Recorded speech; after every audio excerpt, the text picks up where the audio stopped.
Assessore Mercuri, un calendario pieno di eventi, soprattutto saranno delle giornate molto ricche dall'8 dicembre al 6 gennaio e soprattutto degli eventi che non si accavallano fra di loro. Sì, era questa la volontà dell'amministrazione, organizzare, anzi programmare un calendario di eventi appunto che andassero a coprire quello che potremmo definire un po' l'avvento natalizio, quindi laddove ci siamo riusciti abbiamo coperto diciamo un periodo più largo. È inevitabile però che alla fine in qualche giornata più eventi tra di loro sussistano, però voglio dire è anche una scelta di natura tecnica.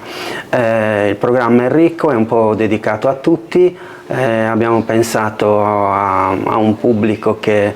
va dai più grandi ai più piccoli e soprattutto è stato un programma molto partecipato, ha coinvolto